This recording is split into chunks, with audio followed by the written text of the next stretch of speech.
What's up, guys? This is Brendan Sadler, Lauren Rutan. and we're the Morning Lift Podcast. We have a new guest today. No introduction necessary. You know, she is a professional baseball and softball player. First one actually in the new women's baseball league. She is a standout softball player at Mizzou, and she is one of our current hitting instructors here at Rutan Athletic Club. This is Micaela Menner. Howdy. Hi. What's up? Thank you guys for nice. having me on. No problem. Thank you Absolutely. for coming. You know, I see you here in this facility, so I mean, I know I'm a guest, but I feel like we're all Yeah, here together. We never get to talk though. Yeah, that's right. We never do get to talk. Yeah. We're all in our different occupations, our Right. different niches, doing our different things. So it's nice. Yeah, I think it's really cool that we're able to connect with all these different types of athletes doing different things. Absolutely. It's been a vibe here. Yeah, So yeah. obviously my company is separate from Rutan Athletic Club in a sense that it's the D&M cage, the singular cage here that I run and do lessons with. But it feels so cool to be a part of something much bigger than me, and that's new. I've always had my own facility. I've had the keys to the door. It's been my building, so it's been a transition, but a really positive, new, fulfilling transition because I don't know, I'm surrounded by more energy. I'm surrounded by more people. I'm surrounded by more athletes in different sports, and it's really cool to be a part of Yeah, it. it's amazing. Yeah. Yeah. So tell us a little story about how you started and all that. Okay, yeah. So originally I'm from Texas. Shout out to Sanger, Texas, North Texas area. Small country town where I played baseball with the boys. Okay. And that is what really changed the direction of where my life was headed. I was a little bit of a troubled child, not really fitting in. And so when I got into baseball and I was good at it, and I fit in with the boys, which was cool that they treated me took you as in. one of Yeah, them. that's awesome. That's not always the case. No, no. There's a lot of They like normally put you guys in your own league. yeah, well, and there's a lot of stories where like the girls are getting bullied and not treated fairly, and that wasn't the case for me all the way through until I was 15 years old. Wow. So, and it was cool. Is like I was good. You know what I mean? Like I was yeah. better than some of them. Yeah. Many of them. No, Most of them. yeah. no, most of them. No. Yeah. So yeah, it was cool to find something that made me recognize it wasn't about being a girl. It wasn't about my skin color. It wasn't about the type of hair I had. It wasn't about even being a female. It was just finding something that I was good at, that I fit in with, that it boosted my confidence. I And was that's just the about to start. ask you, did you feel more pressure being, the first female, in that realm?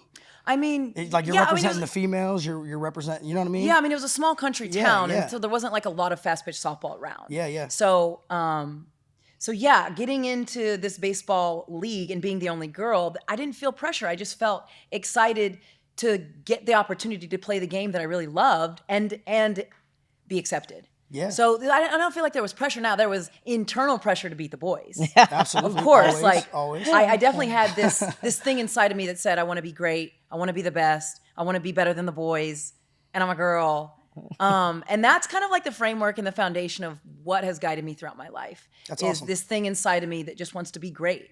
And so then that took me to high school. So I got to high school. They forced me into softball. That's very typical, which very frustrated. At the same time, I didn't have control over it. What was the biggest difference between, obviously softball, baseball is a little different technically. What was the biggest difference in that realm? Okay, so it's same game, same rules, Yeah. essentially.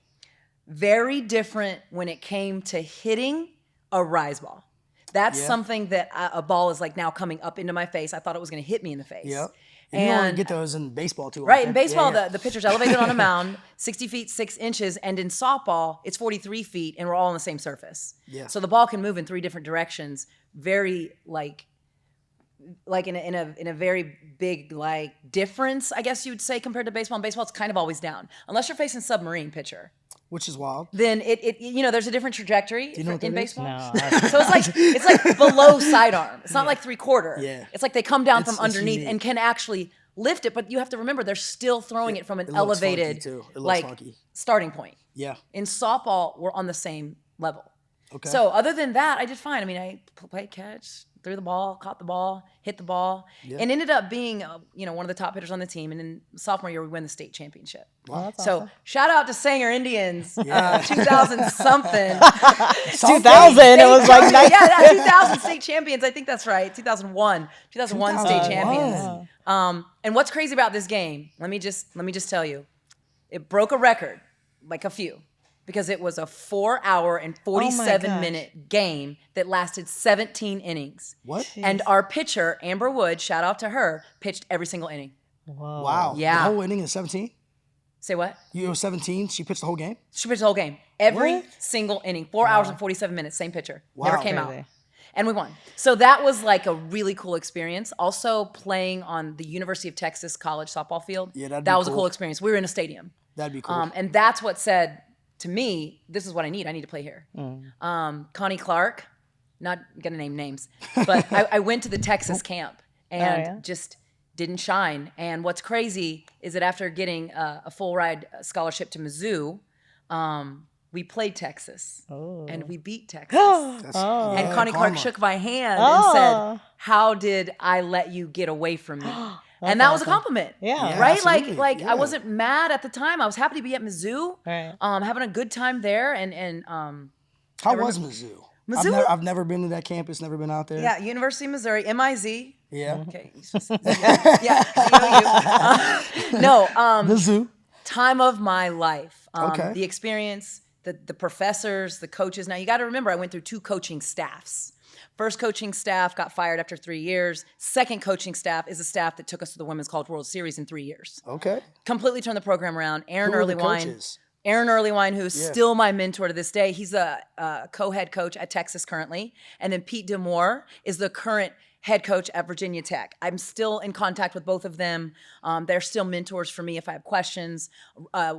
Me and Pete have gone back and forth about me running a clinic, coming up for a That's clinic. awesome, yeah. So yeah, that was crazy to get to play on that platform. The Women's College World Series in 2009 was and is the biggest and best memory I have of softball. I can only imagine. Playing on ESPN back then, you got to remember in 2009, all these games weren't on TV, were on YouTube. Yeah, I was gonna say women didn't really get So a you spotlight. only got Yeah. that spotlight if you were in postseason or really at the World Series. That's So it awesome. was like the first time ESPN was like doing commercials and interviewing us. That's the amazing. experience that sticks out when anyone says, "What's the coolest softball experience?" That's what I say. 2009 Women's College World Series. And what's crazy, I played with a broken leg. Oh my God. During the series? My leg was legit broken. How'd you do that? So I got a stress fracture in my fibula. So the fibula is the bone on the shin bone on the side. Yeah. Your tibia runs up the front. I got a stress fracture in my shin. I don't know if the camera can see. It was like right here. Okay. So it broke right before we played UCLA to beat UCLA to go to the World Series. It broke. It snapped. Yeah, it snapped in half. How though? I had a stress fracture and I was running and it just broke. So Like running the bases? okay, Or long like story short, warm-up? let me explain. Okay. Going into postseason, it was my senior season, and I really, really wanted to be strong, in shape, and fit. Okay. Yeah. So my coach had a meeting with me and was pretty much like, I think if you got a little leaner by postseason, you'd be stronger. Okay. So I go off. I go ham, weighted vest. I tried to be like a wrestler and wear like the trash bags.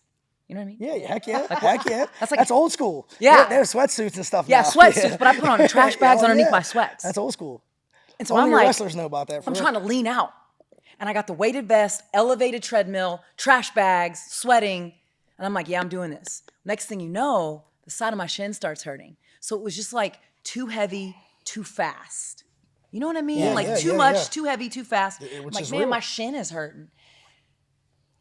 Yeah. That's It kept it. hurting. It kept hurting. I got a base hit against UCLA. I'm running to first, snap. And I'm like, oh no. I feel like I got shot in the leg. And I'm like limping. I'm like, oh, I'm fine, trying to hide it. And How long was recovery time for that? well, I finished the game. Because I was did like, that in the oh, I was first. like, I'm just sore. You said you did that in the first inning? I don't remember which inning. That's still crazy though. It's crazy. Like, I'm not gonna tell nobody. Oh my gosh. And I was like, oh, my leg. I'm like, something ain't right. Because it popped, right? So we Your get AT's we gonna get back kill to you. Columbia. Because we beat UCLA for the first time ever on their field, run ruling them.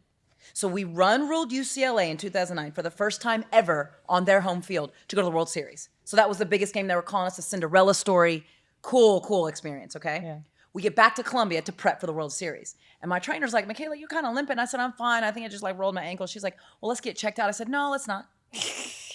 She said, no, we need to. I got to do my due diligence. So we went, got an MRI, got an x-ray. Thing was completely broken. My gosh. I said, I'm still going to the World Series and I'm playing. Y'all are playing me. I didn't go this hard, Right. work this hard, get this far for you to bench me.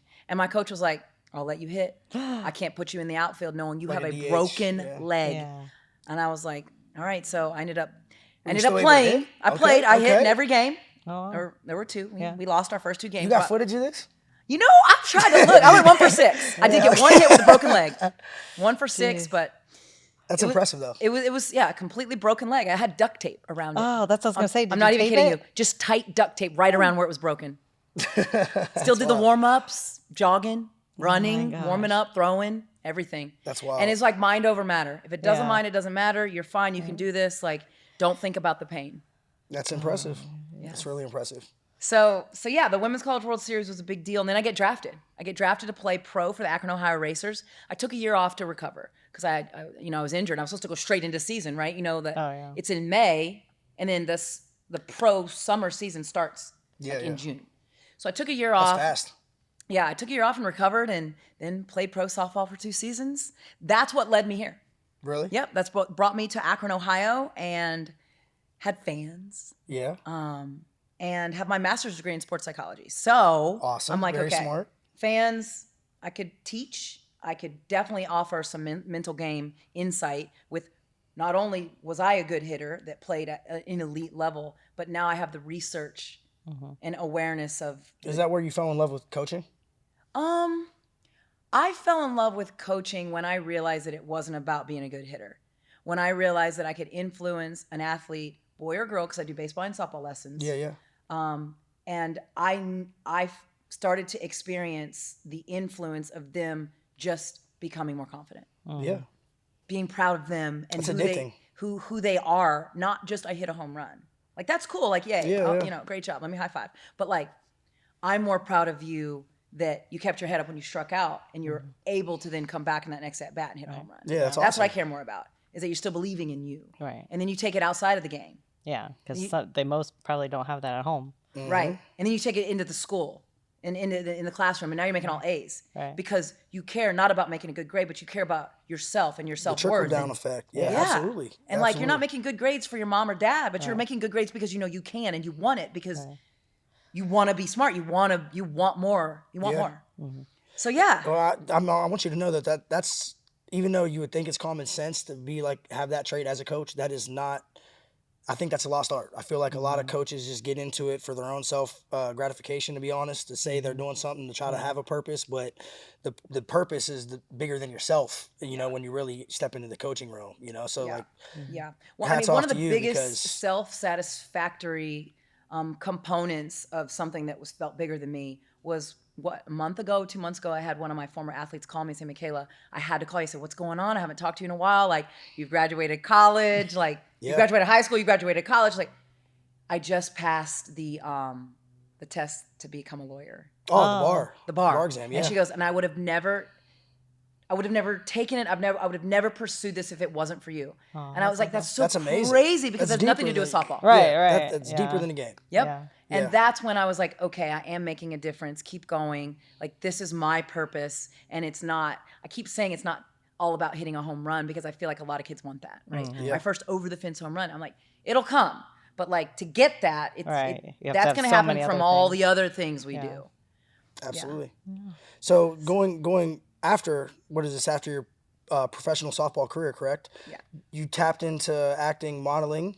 Okay, yeah. Correct? So Yeah, the how'd that same start? year, 2017, I was like, I want to do other things. So that's when I got into women's baseball. Not to interrupt you, are you using your degree at this time, or are you just So I have my undergrad in communications Okay. with an emphasis in TV and radio. okay? So this whole TV and radio and working a camera and being on camera has been there with my undergrad degree. Like, that's my bachelor's. So my master's is in sports psychology. Okay. Okay. So in 2017, I say I'm going to retire, or so I played 2 seasons of pro softball. In 2017, I said, I want to play baseball again.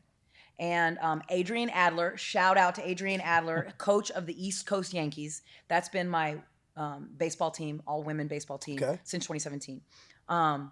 Reached out to me via Facebook and said, hey, we heard through the grapevine, you have a baseball background, you play pro softball, do you want to be on our team? I said, oh, yes, absolutely. Like, thank you. And so getting into baseball was really cool because it definitely brought me back to this passion to where everything all started, right? When I was 8 years old, playing with the boys, playing baseball. So there was like a spark, right? I had retired softball, I had had a couple injuries, but this was a new spark that was something I felt was different. Playing baseball with women is cool. Like, I play with boys. Oh, yeah. So it's like women that play baseball are different. Yeah. Like, I can only imagine. Like different in, I don't know, like tough. Yeah. Because all of them have the same story. We all played with boys growing up. True. So Yeah, like you very have true. to be tough Yeah. to handle boys when you're young. So yeah, it was really cool. And then in the same year, I got into acting. I took an acting course through Kent State and just basic 101 acting.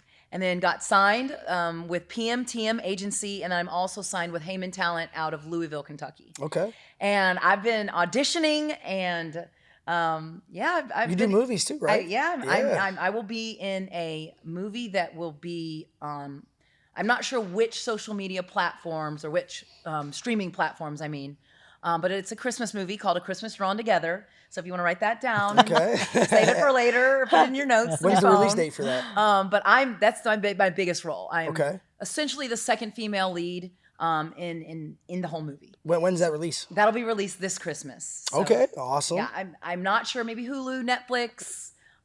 It's a big deal. It is, yeah. So my biggest role, and I just what was it last week? Shot a commercial for Sergeant Car Wash. Oh, look at you. Have you? Never heard of it. Okay. we do now. You know, they're gonna hear about it now. Smuckers. I did a commercial for Smuckers, the jelly. Yeah, that's awesome. In Orville. I love them. 2 years ago. I did a tour of their facility. Okay. I used to train Berlin Highland up there, so I'm always in that row. Anytime I can get in like Amish, oh man, I'm on it. I'm on it. Sorry. You're good. Okay. Wait, there's another one. I did a How to Train Your Dragon promo with Disney. That's pretty cool. And oh my God, Cleveland Cavs star player. Oh yeah, Braun? No. Oh, you can't. When you say Cleveland star player, the first player that comes to my mind, Braun. The star player on the team Right now. I almost said Darius Mitchell. Oh, well, yeah, Donovan Mitchell. That's terrible. You can tell I'm. Can we cut terrible. that out? Absolutely, yeah. He cannot see that. So He cannot man. so no, he I'm a was so football cool, guy, man. and I'm so sad that I skipped my mind. But yes, it was How to Train Your Dragon promo with NBA playoffs and Donovan Mitchell last year. That's that awesome. That was like worldwide. Like, I had people in Mexico texting me saying, you're in a commercial with Donovan Mitchell. I'm in Mexico vacationing. So that was a really cool experience. How was it meeting Donovan? He was so nice. I hear he's super down to earth. And he's like kind of goofy. Yeah. Like, he's I hear silly. he's a very humble human. And he's very he has great childlike. humility.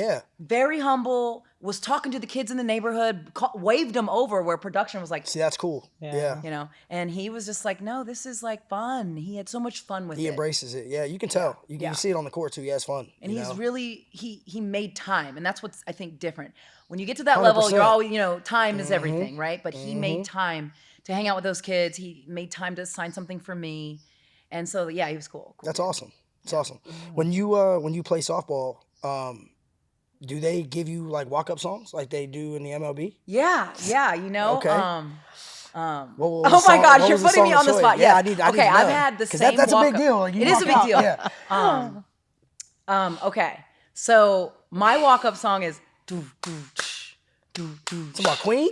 No, it's not what you think. So it's We will rock you. You would think it's "We Will Rock You," but it's All right, who's plagiarizing? Why who's am I saying that? having a brain fart right now? Oh my On goodness camera, gracious. it's on blast now.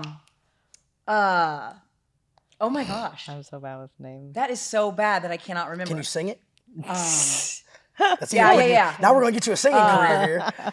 it's like my gosh. I'm gonna have to come back. We'll come back to it. Yeah, we'll come back to that. It's gonna drive me insane though. Because people would is it a hype stand, they would go song, or is stomp, it like- stomp, clap at the Racer Stadium, stomp, stomp, clap, and then I got to use it again. I have been selected to play for 3 years in a row in the All-American Girls Baseball All-Star Tournament. Okay. And it's at a minor league baseball stadium in North Carolina, and it's at Bull Durham. If you know the movie. Oh, and, yeah. That's been my walk-up song every time, and the stroke, The stroke. the stroke. Shout out the stroke. Shout out the stroke. stroke. And you said the crowd did it with you? Yeah, in college, in playing pro. Yeah, that's still. You used it in college too. I did not. There was a pretty gangster rap song I used in college. You wouldn't know it. It's Texas rap that never was on the radio that I loved in high school, and it never was popular, but it was like, back, give me 50 feet. They're trying to give me that. You ain't no kin to me. Back. Give me 50 Oh my God. That was my college That's the walkout vibe. song. Yeah, Like, heck back yeah. up. Heck Like, I'm yeah. coming up to hit, you need to Yeah. back up, like, at least 50 feet. Hey, more. back in, you said you played what, 2001? Because I- that's when Texas rap was like the biggest. Yeah, it was, yeah. to be honest. Yeah. It So was that would've been fun. definitely a scene. It was Yeah. definitely a scene. And there was a certain station that would just play Texas Yeah, rap. like Mike Really? Jones. Mike back then, Jones, Paul yeah. Wall. Yeah, From Paul Texas? Wall. Yeah, good Slim job. Thugger at the time. Wow, did you live in Texas? No, it's funny though, because my one of my college roommates was from down there. Oh, Oh okay. yeah, they know it all. Yeah. Man. Oh man. Yeah, no one knows that song. I've played it in my car for a couple people. I'm like, what is this? I'm like, I know. Yeah. You don't know? That's hilarious. So yeah, the stroke. I'm so sorry that It came back. It came to you. Yeah. And that's a little all ages I think can get into that song a little bit more and stand up and clap with it. So I felt like I'm gonna stroke it out of the park. So So if you weren't doing baseball and you weren't doing softball, what was your dream job as a kid? Like what do you think you'd be doing if you weren't like a coach right now? So it's funny you ask. Because everybody I- has a different dream. Yeah, I wanted to be a lawyer at one time. I'm Yeah, like, my dream was absolutely to not. be the first woman in professional Major League Baseball. That was my dream. Yeah. But when I really think back to what I wanted was to make a difference. So it was play Major League Baseball as a woman, and then be a police officer with a canine dog to like save people. That's awesome. Yeah. So to make a difference in this world is to be a motivator, is to be a mentor, is to like help shine light on the power of positivity and being confident and recognizing like we all have a light in us that could make a difference in the world, and I want to help you find your light. And that motivates me. And so moving forward into my life, my next dream of what success looks like for me is becoming that motivating speaker. And that's going to be the next platform for me. I'm going to do a TED Talk. I'm putting it out there right now. That's awesome. Make the announcement. Yeah. I'm going to work on my public speaking. I'm going to create framework. I'm going to write a book. I have a story to tell. That's awesome. And I'm excited. I'm excited for the next chapter of what I can offer to not just the kids in Ohio, but to people all over the world. I think that we could all go pro. I went pro in 2 different sports. By the way, I did get drafted, and I'm the oldest woman to be drafted in the first ever women's professional baseball league. That happened a couple months ago. I just did an ESPN radio talk show with CJ Silas. Shout out to CJ Silas for having me on talking about baseball. When is that due to start? Well. That's a good question. I was drafted in the 6th round, Okay. and contracts are already out, and contracts just went out to the women in the first 3 rounds. So I do not officially have a contract. That being said, there is still opportunity. Yeah. They're going to hopefully and potentially give the women in the last 3 rounds an opportunity to still show up and be able to prove themselves, to maybe be on the reserve list, right? Because there could be injuries. Absolutely. There could be, you could get sick. So right now the rosters are only set at 15, which originally they were going to be 30. So we'll see. I mean, that dream of getting a contract and playing pro baseball isn't over. Right. So yeah, that's still there. But that being said, if I can play pro softball and continue to age, but still stay fit mentally, physically, and play a different sport and go pro in a different sport, I believe that it's more than just genetics. I think it's resilience. And I think that no doctor can tell you how big your, right. how And big I your heart think is. Yeah. that you could go pro in being a single mom. You could go pro in being just a family doctor. Absolutely. But what does it take? Like Yeah. what level are you on, and what level do you want to be on, and what level are you striving to find? And that's where I want to come in and be that guiding light that says, let me take you to the pro level in whatever you're doing, and just be better for this world. Well, I mean, that's why we wanted to bring you on the show, because that's pretty much what our podcast is about. Bringing in inspirational people that have a higher standard for themselves and have an ambition to improve the next generation. Like that's why you're here. So we appreciate you here. Yeah, and I really appreciate what you guys are doing, Brendan. I mean, everyone knows who you are. I'll have kids coming in and training. Like, Brendan, I'm like, how do you know him? So you've made a reputation in the area for yourself. I appreciate that. Thank you. You've trained and had progress and success with a lot of big name athletes. So kudos to you. And Lauren, you're a worldwide champion. So the fact that all three of us have teamed up under the same roof. Under the it's amazing. same roof. It's amazing. This is magic. Yeah. Anyone that's watching should just come here and check us out. Yeah. Right? Honestly, This isn't Just me move like to this isn't Canada. a plug right now. Yeah. This isn't a plug, but there's energy here knowing that all three of us have done so much to create this kind of reputation. Right. And it's because of who we are and who we live for within ourselves and then with our community. Right. And the fact that we're all three together under this roof is insane. I think there should be more light shed on us. I think we're ahead of the trend. I'm gonna be honest. Like, I think the way because it happened organically and it happened genuinely. Right. This was not like a scripted plan. Right. I didn't know of Lauren. I didn't know of you. We didn't know of each other about 6 months ago. Right. And it just happened so fast. And I think it was like God's plan. If you're religious, Oh, for sure.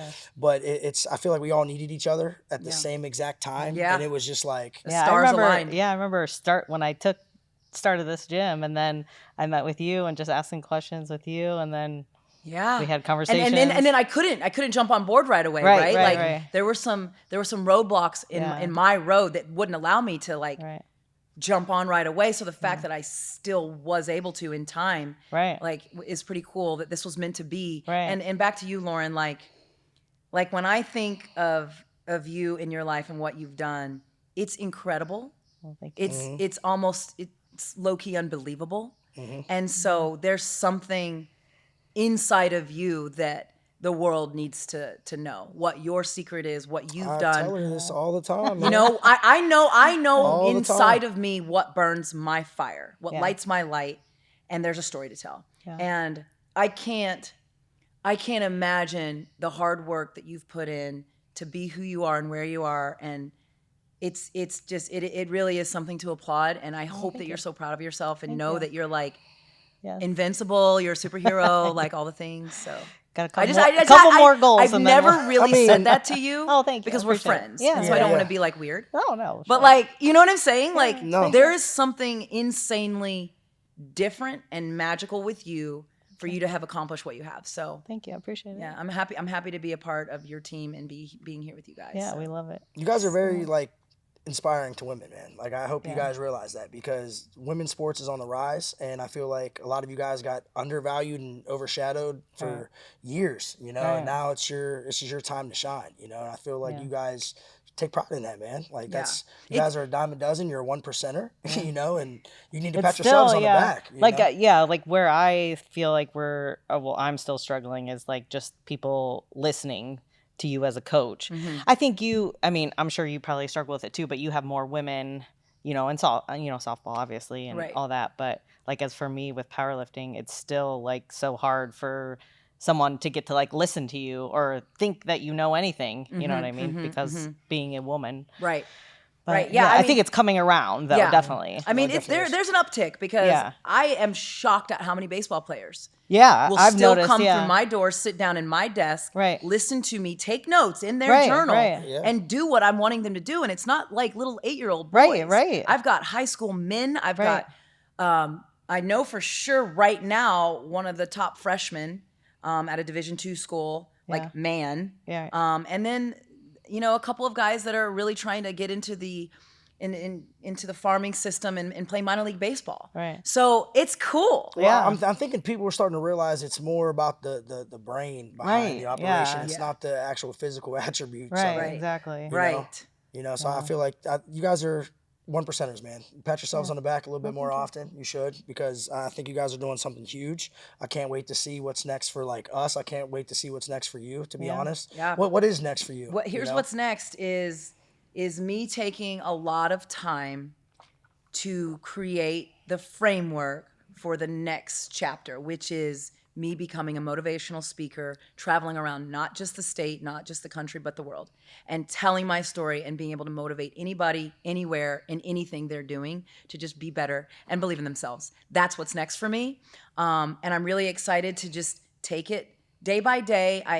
I spend 30 minutes a day just ideas. Just pitching ideas to myself. This idea, what works? Minner mindset, Micaela Minner mindset. That's 3 M's. Minner mindset, minutes with Minner. Like You're gonna be I'm the just big like, baller brand. you know what I mean? I'm just having so much fun putting it together. There's that no is rush. fun. There's no timeline. And so that's what's next for me. As I'm in a cage and I love what I do. Don't get me wrong. I love baseball and softball lessons. This is what I do full time, and I will continue to do this full time. But that doesn't mean I can have another part-time gig that ends up becoming bigger as I continue to get older and lessons maybe slow down. And I have that acting. Yeah. I can act when I'm 80. I could be a grandma on a Definitely movie, can. right? Like, so that will never stop. That fills my cup in a sense of still being able to be a kid. And that brings me a lot of joy, being on set, being on camera, and getting to act is such a craft that I enjoy challenging myself with acting. Yeah. And it's like something else you got to master. Right. And it's like being a rookie all over And what's again. crazy is I'll get a script and be like, okay, it's not just, okay, read the lines, go do it. Like there is stimulation. There is. Yeah, I don't think I could Like- do it. You get that palm sweat. Like I have to learn and become one with this character and understand this character. And so every character is something new for me. Yeah. And it's so stimulating. That's I love fun. it. That's fun. It Well, is we fun. appreciate you. Okay, I have hopping one on. question. Oh, yeah, Yeah, go ahead, for go ahead. everyone. Yeah. And well, I want to know. So all athletes have a favorite number. I want to know what your favorite number is. Go ahead. You can go first. 4. Why? You got to say why. Come on. Because it's my birthday, April 4th. Okay.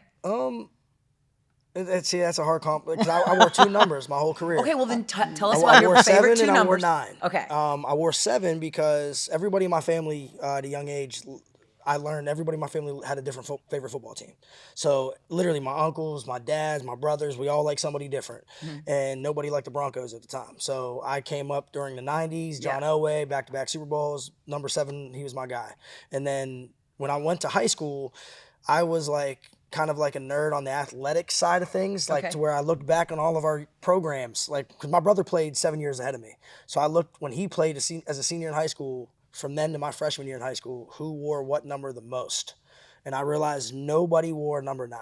Okay. Nobody in 9 years. So I'm like, if I'm going to go to Weir High, shout out to Weir High, by the way. But I'm like, if I'm going to go to Weir, I'm going to wear number 9 so everybody remembers me. So I wore number 9 throughout my entire career there. And that's what I wore in college too. Very cool. So it kind of stuck with me. Very cool. Did you wear the same number all the way through? I was obsessed with the number 23. My middle name is Julianne, Micaela Julianne Minner, MJ. So I did love basketball and I loved Michael Jordan. Okay. So MJ, Michael Jordan, 23. I was always obsessed with that number and didn't really ride that number until I got to Mizzou. And I was number 23 all through Mizzou, all playing pro for the Racers, and then on the East Coast Yankees. That's awesome. Number 2-3. That's awesome. That's cool. Yes. We appreciate you, Micaela. Thank you for coming on today. Yep. I feel like you are a voice for a lot of young women out there. So definitely keep doing what you're doing, keep inspiring, and we appreciate you. Yes. Thank you guys. I really appreciate it. And let's just keep rocking it Yeah. here. Absolutely. Come Thank visit you. us, guys. Thank you so much.